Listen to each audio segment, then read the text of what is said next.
Hola muchachos, muy buenos días. Bueno, como saben, hoy no podemos estar por los ensayos en clase juntos, pero he tomado la decisión de grabar esta pequeña clase con el tema que nos corresponde porque creo que es importante de todas maneras que no se nos pierda el discurso.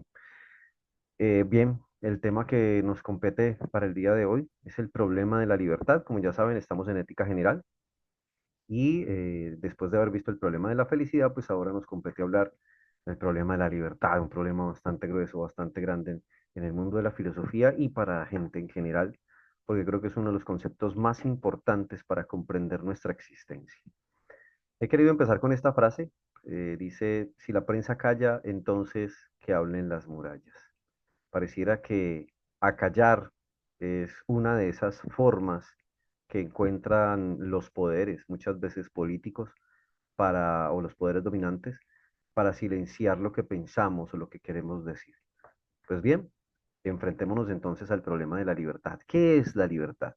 La libertad como concepto viene del latín libertas, que significa la capacidad de la conciencia para pensar y obrar según la propia voluntad de la persona. Esto de entrada ya implica que es algo que no podemos poseer si no tenemos conciencia, es decir, si no estamos haciendo uso de nuestra razón. Al igual que pasaba con las personas amorales, que no eran sujetos racionales, por lo tanto no eran capaces de decidir qué estaba bien y qué estaba mal, pues en este caso la libertad está, digamos, limitada, y es una gran ironía, a las personas que tengan conciencia. Y las personas que tienen conciencia son aquellas que han desarrollado, obviamente, la razón, ¿sí? La capacidad para razonar. Pero cuando hablamos de que esa capacidad para pensar no está coartada en cuanto al derecho a ejercer nuestra voluntad, no estamos hablando solamente de una sujeción intelectual, también podemos hablar de una sujeción de carácter físico. Entonces, lo único que encontramos a veces cuando miramos el mundo son regulaciones, ¿no? Regulación política, regulación moral, regulación lingüística. Siempre hay limitantes en esto que llamamos existencia. Y por eso decimos que la libertad es también conocida como la libre determinación o la individualidad o la autonomía, pero que éstas están siempre sujetas a una autoridad superior. De entrada, entonces, ya entendemos que no es lo mismo libertinaje que libertad, ¿no? Libertinaje es el ejercicio de la voluntad, pero sin conciencia, ¿sí? Para pensar sobre ese acto que acabamos de cometer o que queremos cometer.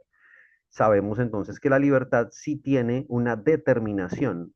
Una, la determinación de la conciencia. Dos, la determinación del individuo. Y tres, entender que esa autonomía suele estar sujeta a una autoridad. Pensemos, por ejemplo, en la primera autoridad, la autoridad de la familia, la segunda autoridad, que es la autoridad estatal, ¿no? La autoridad política, la tercera, la autoridad moral, ¿cierto? Que siempre está allí.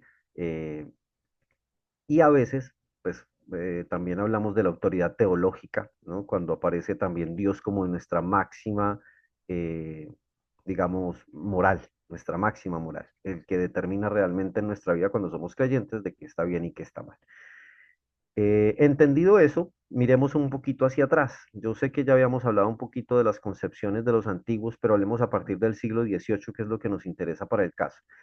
La libertad comienza a unirse a otras facultades o a otras virtudes como la justicia y la igualdad. Recordemos la Revolución Francesa. El hombre se da cuenta, gracias al uso de la razón, de que no es libre, de que está atado intelectual y físicamente y quiere cambiarlo. Y ahí es cuando aparece inevitablemente la revolución como tal, pero esa primera revolución es cognitiva, ¿no? Cuando el hombre se siente sujeto, cuando el ser humano siente eh, cadenas, ya sea intelectuales, insisto, mentales o físicas, tiende a generar una reacción natural, porque pareciera que ser libre es connatural al hombre. Entonces, en el siglo XVIII, cuando viene digamos que estos movimientos, llegan estos movimientos de ilustración, cuando aparece Kant, ¿no? Ya hemos hablado bastante de Kant.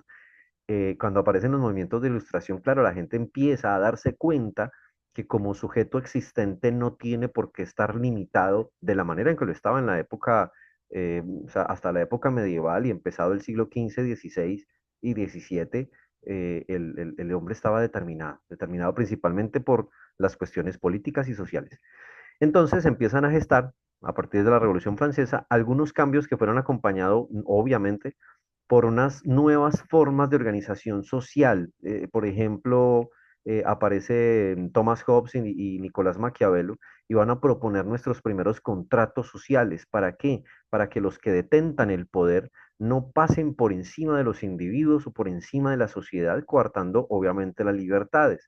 Entonces aparece una nueva forma de habitar el mundo y obviamente van a surgir unos regímenes políticos que hasta entonces eran inéditos. ¿Por qué? Porque lo único que había era monarquía, ¿sí? Y la monarquía permanecía en el poder por linaje, ¿sí? Porque así siempre había sido y ya, y nadie lo cuestionaba. Pero aquí viene el cuestionamiento de quiénes están en el poder, quiénes nos gobiernan y quiénes departen eso que nosotros empezamos a entender en el siglo XVIII se llama de verdad justicia e igualdad, porque hasta ese entonces simplemente eran conceptos trabajados por la filosofía, pero que solamente pertenecían a algunos intelectuales y no eran de manejo popular. ¿Qué garantiza la libertad? ¿Qué me garantiza a mí como individuo?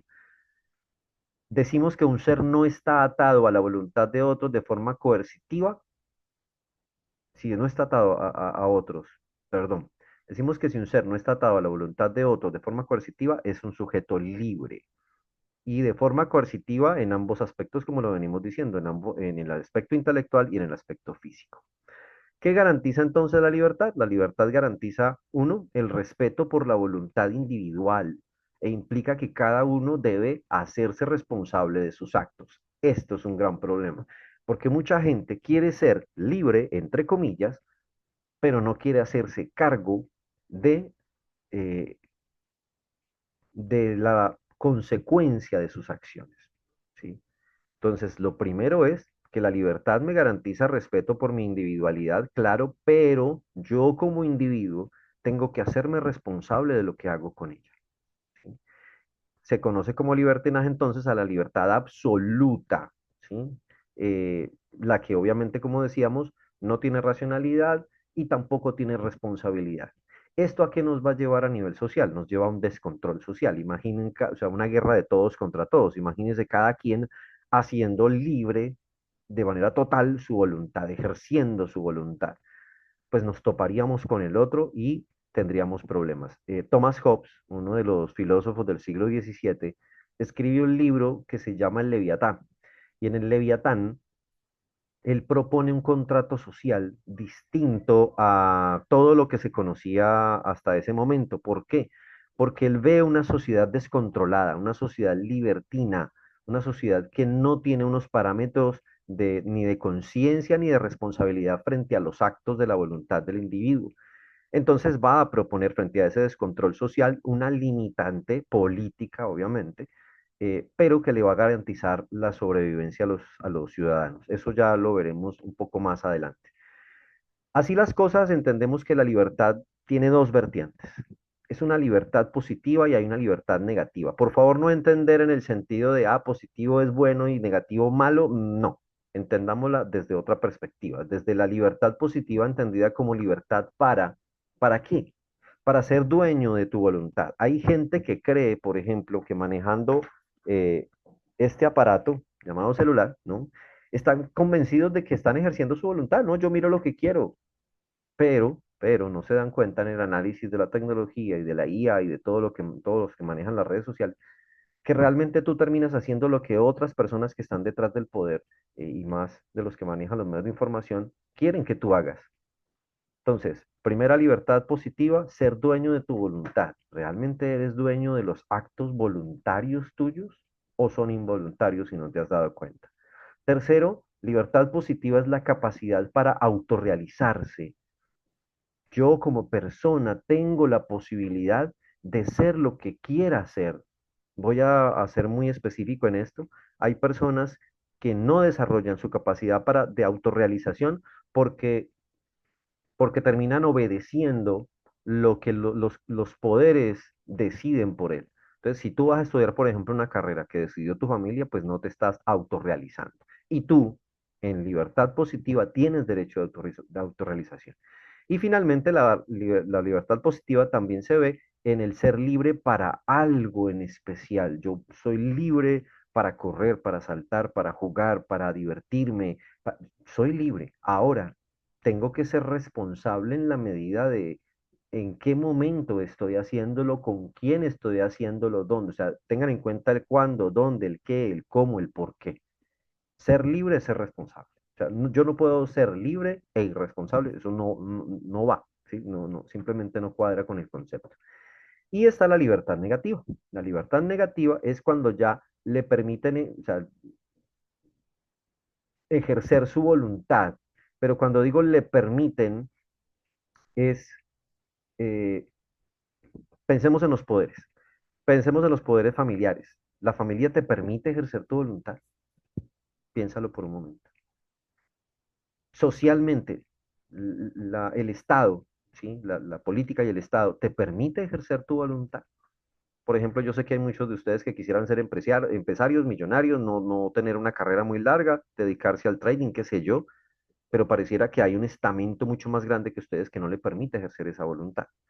Y en libertad negativa también, nada o nadie restringe esa acción. Tienes libertad negativa cuando nadie restringe tu actuar de manera directa y física.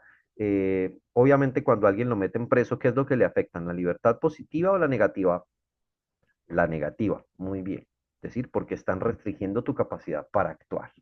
Entonces, cuando nos restringen la libertad, tenemos que tener claras cuál de las dos libertades nos están restringiendo. La libertad positiva, que es más de carácter intelectual, o la libertad negativa, que es más de carácter de acción, ¿no? De lo que yo puedo hacer.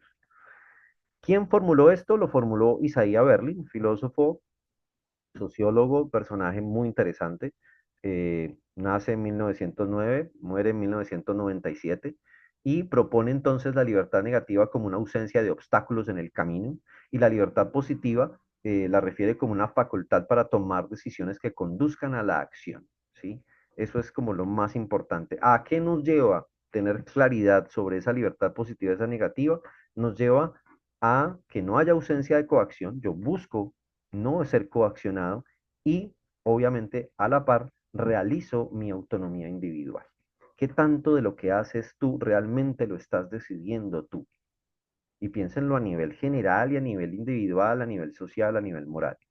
¿Por qué? Porque había unos personajes que ya nos habían dado unas pauticas.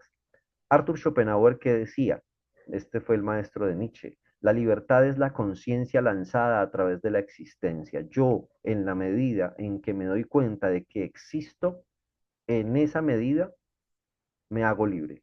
Hay gente que realmente no se ha dado cuenta de que existe, seamos sinceros. Hay gente que respira por allí, hay gente que camina, que levita, sí, pero no se da cuenta de su existencia.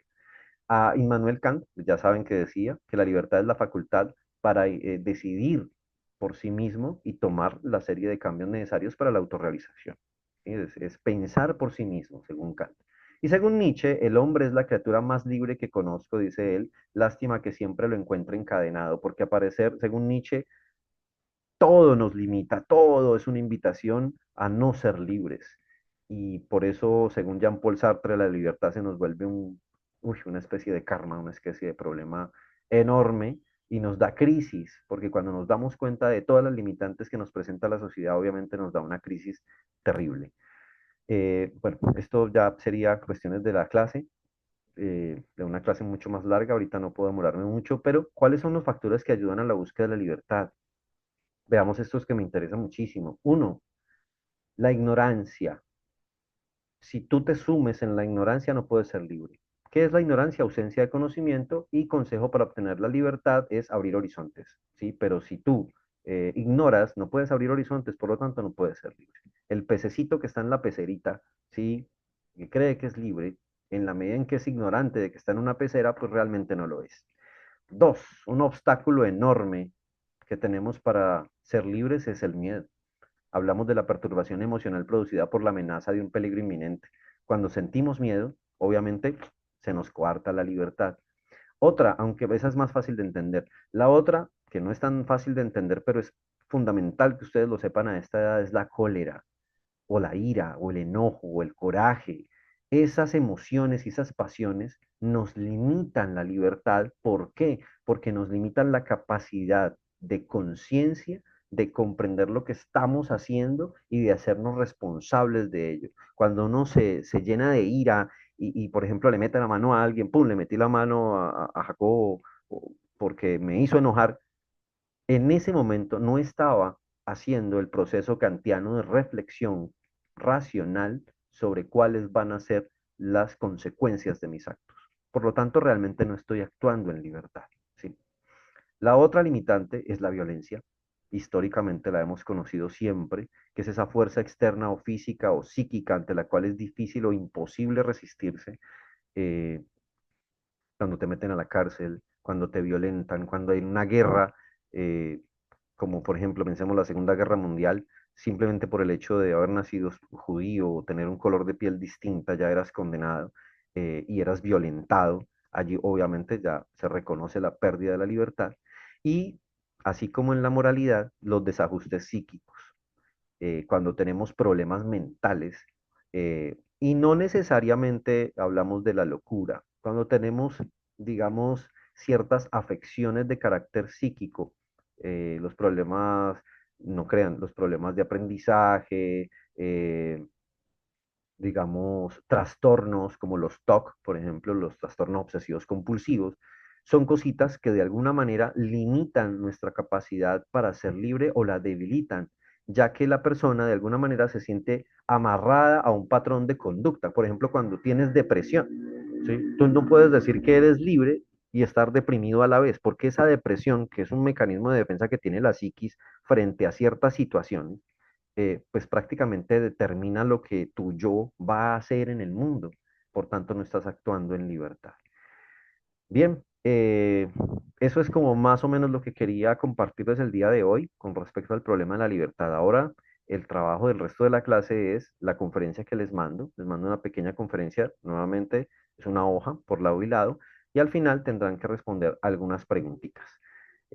Bueno, así vamos a tratar de trabajar de aquí hasta que terminemos el show de diciembre. Muchas gracias por atenderme. Espero que esta pequeña clasecita alumbre un poquito lo que vamos a realizar con respecto al problema de la libertad.